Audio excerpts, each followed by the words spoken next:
Welcome to the Doubles Only Tennis Podcast, where you learn the best doubles lessons to improve your game and win more matches while getting to know some of the top doubles players and coaches on the planet. I'm your host, Will Bochek. This podcast, my weekly strategy newsletter, and my website all focus on the goal of better understanding the sport of doubles and helping players like you improve faster through actionable advice that you can use in your very next match. My goal is to provide the best doubles resources in the world. And to do that, I study, analyze, and work with players at every level of the game, all the way up to the ATP and WTA tours. If you enjoy this podcast, consider becoming a Tennis Tribe member to go even deeper and take your doubles IQ to the next level. Members get access to premium podcast episodes, weekly video lessons, monthly strategy webinars, courses, ebooks, gear discounts, and a lot more. Go to thetennistribe.com/memberships to see all the benefits and sign up. Here's today's episode. The episode you're about to hear had a few audio issues that I wanted to make you aware of. When I'm doing these live interviews like I did in this case in Cincinnati, it's just me conducting these interviews. I don't have anybody running an audio check. I don't have a production crew, anything like that. It's me setting up my laptop, setting up the microphones, and trying to stay engaged in the interview and conduct the interview with these players. And ultimately what happened was around minute 10, the microphone for Lloyd and Julian went out. So from that point forward, we had to take all of the audio from my microphone and we increased the volume from that point when they were talking and then decrease the volume when I was talking. So you're going to notice a change in audio quality from their answers from around minute 10 on. But we did the best we could to edit that audio. I'm going to do the best I can to make sure this doesn't happen again going forward. So I apologize for that, but I re-listened to it several times. You're still going to be able to hear what they have to say. You're going to get a lot out of this episode. You're about to hear my conversation with Lloyd Glasspool and Julian Cash. I caught up with them in Cincinnati just before they started their tournament in the midst of their 19-match win streak. They went on to win their first round here in Cincinnati. So now they are on a 20-match win streak. We talk about the streak, what's gone well. We talk about tiebreakers.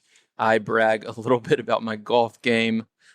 We also discussed what's been the most difficult part of the winning streak. How have they been able to sustain it over such a long period? If you remember, I spoke with Julian a few months ago, and he and Lloyd have not lost a match since then. So it's been a really, really impressive run.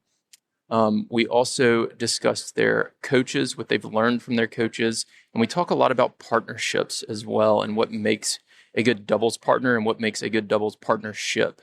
So I think you're going to get a lot out of this. You'll get to know Lloyd a bit, who has never been on the podcast before, and then hear more from Julian as well. And then, of course, at the end, I get to some of your questions from Twitter and Instagram. So without further delay, enjoy this conversation with the current best doubles team on the ATP Tour, Lloyd Glasspool and Julian Cash. Hey, everybody. Welcome to the show. Today we have Lloyd Glasspool and Julian Cash. Guys, welcome. Hey, how you doing? Thanks for having us on. Yeah, thanks for coming back on, Julian. And Lloyd, this is your first time on the show. Before we start, this conversation, I guess, could go one of two ways, depending on how you answer this first question. Do you believe in jinxes? I personally don't, but Lloyd might have a different opinion on that. I do have a lot of superstitions, but I don't have jinxes as such, so I'm going to have to go with no on that one as well. Okay. That was obviously kind of a joking question, but you're on this big win streak of 19 matches. Is it something like, how are y'all handling it? Is it something you're like talking about, or you just don't even think about and focus on the process? Like, to talk about how you're handling all the success. I think the gap in between the grass and Toronto helped. We kind of not forgot, but we won 3 tournaments in a row, and then it's kind of, okay, new surface, new season. You look forward, you don't really look backwards. It's definitely not something we've spoken about or already thought about, the win streak type thing. I guess that just comes with winning a lot. It's a great thing to have, but it's definitely not on our minds, at least not on mine. I don't think it's on Julian's. And it's just focusing on, Luke does a good job of keeping us in the moment, focusing on what we can control, the outputs, and then everything else comes with it. Those numbers follow it after all the hard work you put in. Yeah, I feel like that's a good perspective. I haven't done this on the show before, but I'll brag about golf a little bit. Like last year, I was playing golf and I was 4 under through 7, which was like insane for me. And one of my friends I'm playing with like didn't want to say anything about it, and I was like, dude, we can talk about it. It's okay. Like, and so I feel like people have like certain beliefs and jinxes and superstitions and stuff like that, and everybody kind of handles it a little bit differently. Yeah, I think it's more just like trying to stay in that moment, and whatever's got you to, if it's the golf, like you've been doing certain things that have got you to 4 under, it's about continuing that. And I think that was luck, to be clear. That was luck. Luck can last a long time. I wasn't working on my golf game like y'all are on your tennis game. Yeah, but even that can last a long time, and I think it's when you're in a free flowing headspace that stuff can flow, and it's more, I think, then when you start to overthink those things that maybe you almost change what you're doing. But yeah, I think we've done a good job of just taking each match as it's come and preparing in the same way every time. Lloyd, can you share some of the superstitions that you have? I like to use the same racket for every match, kind of same shower, same timings for everything. I guess you could kind of say routines, but that's what I was thinking. I don't like changing anything in that. So yeah, superstitions, routines, just very strict on the routines, I guess. Yeah. I don't know where you draw that line between superstition and routine, but that just sounds like routine to me. Yeah. There have been a lot of tiebreak wins, obviously, in this streak, in Toronto especially.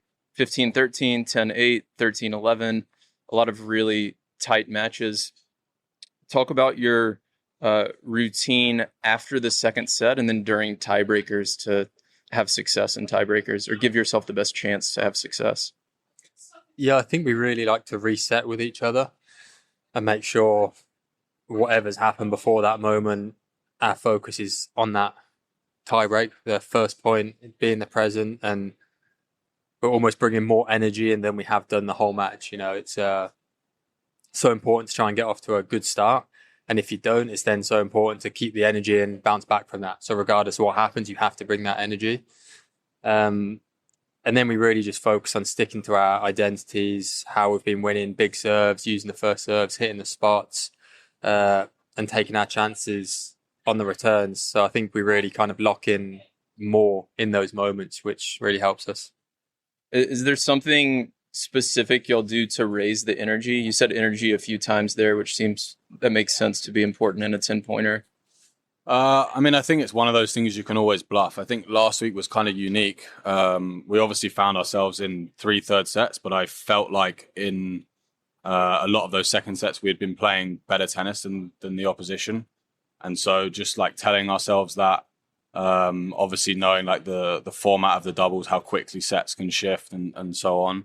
Kind of like knowing that actually the momentum is still kind of with us, even though we had lost those sets. But yeah, I think it's just bluffing it. We know like there's little things we can do, bouncing around, the way we respond to winning points, losing points, steroids, all that stuff can just build the energy. But I think it's more of an energy between us, not just ourselves. Like if I miss a ball or I'm not happy with something, Lloyd helping me out with that, and vice versa. What has been the most difficult part of this win streak? That's a good question. Most difficult part, traveling to Canada after a couple of weeks off was pretty tough. For me, I would say probably the physical side. My body hasn't been the best through Wimbledon and even till now, so I've just been managing that on a daily basis, which definitely hasn't been easy. It's taken a mental toll as well. It's quite draining. Players will know when you're kind of managing practice and when you're out on court and kind of trying to be as fit as possible for each match. So yeah, probably the physical and the mental drain. How do you handle that? Do you just like try to practice a bit less, spend more time in physio, or? Yeah, I mean, a combination of all of it. Like at Wimby, I wasn't really hitting on the days off. To trying to fit in scans and seeing doctors and all that kind of stuff. It just ends up being a lot more time on site. But yeah, I mean, depends, I guess, what's going on, but just managing all of that stuff, the pain, and just trying to find a way to be as fit as possible. What about for you, Lloyd? What's been the most difficult part of this successful stretch? Probably the mental fatigue, honestly. My body's been pretty good. Physically, I felt great. I mean, especially after Toronto, I was completely exhausted. Wimbledon, again, I felt okay, not too bad. And then, like Jules said, that travel to Toronto, I just wasn't ready to leave, wasn't ready to start up again. I know the weeks have been pushed forward this year, so we actually had less time than normal.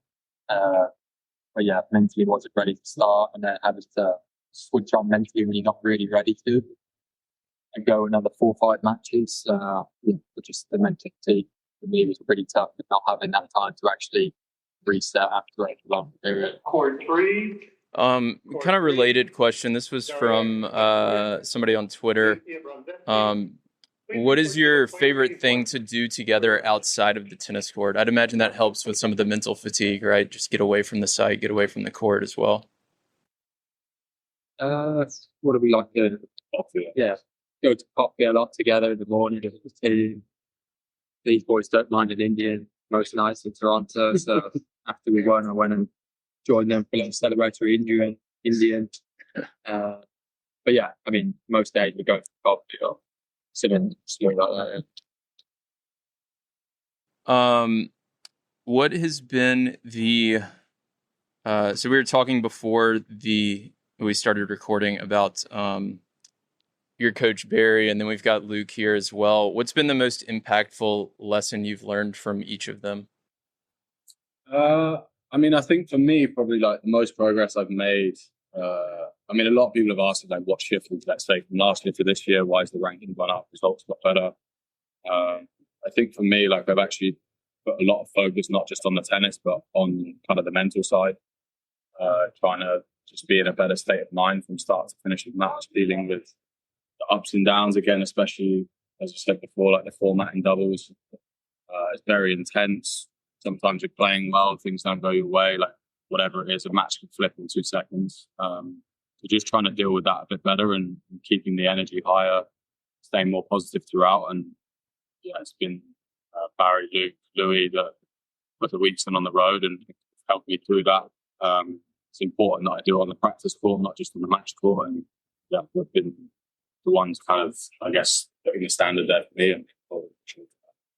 Are there any, like, I guess, mental exercises or, like, I don't know, breathing techniques or anything physically you do to help improve that mentality on the court? Not really, no. Like, I've worked with a bunch of psychologists over the years. Okay. I generally found like I enjoyed it for a while, and then I found it became like quite monotonous, and like the stuff I was doing with them, I didn't really find was helping anymore. For me, this is just more like a state of mind thing. It's like I can be quite conscious with it. I think like I can be aware of when it's slipping and just literally telling myself to snap out of it. I bring the energy. I think that's where we're lucky in doubles, having a bit more of a team environment. Sometimes Lloyd will pick up on it, or if it's Luke or Barry, whatever, whoever's around. It's not always me that picks up on it first, but I can deal with it quite quick. Lloyd, what about you? What's the most impactful lesson you've learned from Barry or Luke? A lot of lessons from Luke, tell you that. Definitely don't go out after a semi-final when it was winning. Of course, a good lesson there. Luke, do you want to comment on this? No comment. Be interesting to know how much that night out cost. Please report to the player meeting points for your match. I'm not too sure. I think you haven't learned anything from him, huh?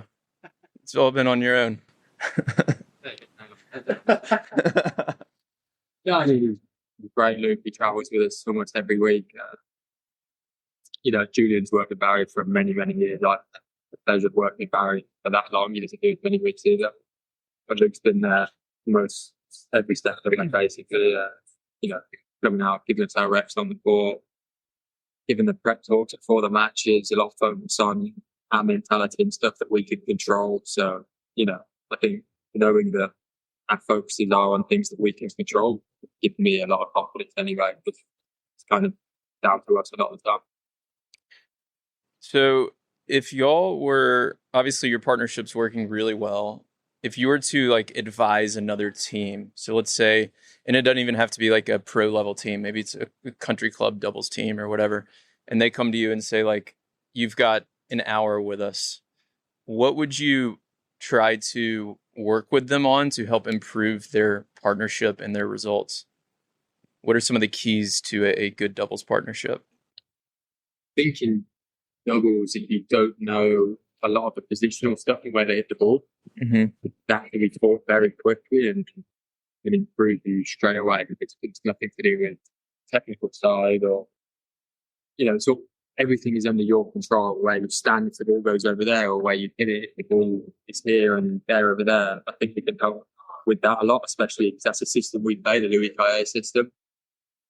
But past that, probably just say, again, I know we've spoken about it a lot, but just staying with each other through the course of the match, the ups and the downs, be there for each other. If someone misses, run over to him, help him, pick him up. And it's just staying together as a team, keeping that team chemistry and energy good, and then you're going to be in a position to play better, in my opinion. Julian, anything from you? I would always start with the positional stuff. I've done a few clinics out here in the States, and actually that was a couple of years ago, but I really enjoyed it actually because I've done bits of coaching while I'm injured and things like that. It's quite tough to improve a player, certainly in a short period of time, but when you work on the double stuff and the positioning and the tactics, you see people improve in honestly minutes, which is it's quite enjoyable to watch. It's actually really fun to be involved with. That would definitely be the first place I start. Certainly if it was club kind of level. And then I think if you were to go up the levels, probably I would go down the communication route, just making sure that you buy into the same things. You have a way to communicate with each other. It's obviously a high stress environment. There's a lot going on, finances on the line, lots of weeks on the road, personal lives as well. There's lots of dynamics. Being able to communicate through all of that to make sure you're on the same page each week and to make the improvements you need to make. Okay, so just a few more questions here from Instagram and Twitter. Shudler from Instagram asks, what are you doing differently these last few months? Nothing. Finding a way, I guess. No, nothing. I think since the start of us playing together, we started well. We won Tokyo in our second week together, so we've had success pretty early on. I think at the moment we're just finding a more consistent basis, but I don't think anything's changed as such. I just think we're obviously confident right now. I think other teams certainly fearing us more when they see us in the draw. We back ourselves when we get to these big events. I think now we've kind of ticked off all those milestones, which is to a degree a nice relief, and we can really come to these events and get stuck in. There's no baggage of trying to win the first 1,000 or the first slam. It's not just us talking, we're here to win it. Sometimes maybe when you're saying that and you haven't done it, you don't always believe it, but now we do. So I think we've got lots more opportunity to keep improving. Question from Twitter. Tennis Pig asks, how is it different preparing for two singles players versus a doubles team? That's a good question. I think, they play a lot differently. You try and find opposition, play more from the back. There's not too many singles guys that serve and volley. So you kind of have to change your game style a little bit and get used to there are going to be more rallies, especially after that. So you're probably going to have to be a little bit more clinical than that. Because if you're not, those boys grip it so well, they hit the ball from the baseline so well that you're going to be in trouble if you're not clear the putt there. Usually you expect the returns to come back a little more and a little better. Just because all the senior guys here hit the ball so well, return so well. So positional stuff becomes really important. But yeah, it's a slight shift. We practice it all. So when this situation happens, it's not something new. We just have to make a clear game plan, make the necessary adjustments and stick to it. Yeah. All right, last question here. So I've seen y'all do more promotional stuff, like at the tournaments. I think y'all did something in Toronto with a sponsor. And Julian, you've been like very responsive to me when I message you to come on the podcast or whatever and set things like this up. Is that something y'all are being intentional about to try to help like your brand and doubles? And then what needs to happen to continue to help get more promotion for the doubles players? I mean, me personally, probably came at a bad time. I got rid of Instagram off my phone before the French, so I'm not on it. I just only post if we win a tournament, and then I'm not on it other than that. So it's probably the worst timing. It's now starting, and you want to try and capitalize on that kind of stuff and use social media. But other than that, I think the best promotion is just winning, honestly, getting yourself out on that court, getting yourself out on the main stages. And then naturally you get a bit more time on air, the press. Obviously, there could be a lot more done from the organisations that promote, and I think that would help them. But I should have the Julian transfer that he's definitely more active in that space. Yeah, I mean, from my side, I think I'm relatively young on the doubles tour. I think there's definitely an opportunity for like a lot of doubles guys aren't there. Obviously, in the past, had like Brian Brothers, a few kind of like singled out names or pairs that have been well known. And so I think, yeah, it's definitely an opportunity to become that, I suppose, and try and grow the sport of doubles. I mean, I'm always happy to do interviews, podcasts. We've done a little bit more, obviously, like you said, since Wimbledon, which I think is great. I think anytime you're asked to do stuff, we should do it. I think if we're turning stuff down, then it's not a great look on doubles when we're all kind of asking, I suppose, for a bit more exposure. So whenever those opportunities down, I think kind of have a duty to show up and do our best to help. Awesome. All right, guys. Thanks a ton for doing this, and good luck this week in Cincinnati. Thank you. Cheers, man. Thank you. Thank you for listening to this week's episode of the Doubles Only Tennis Podcast. If you're interested in diving deeper into the world of doubles strategy, I've created Tennis Tribe memberships that allow me to bring you more podcast episodes, video lessons, webinars, and other doubles content on a weekly basis without relying on paid ads. The lessons inside the membership will help you better game plan with your partner, optimize your practices, and become the smartest player on the court. Go to thetennistribe.com/memberships to learn more and sign up. You can also join my free newsletter on our homepage, where I share a new doubles lesson every week. If you want to connect, you can find me on Instagram, Twitter, and Facebook, or contact me through our website. Thanks again for listening.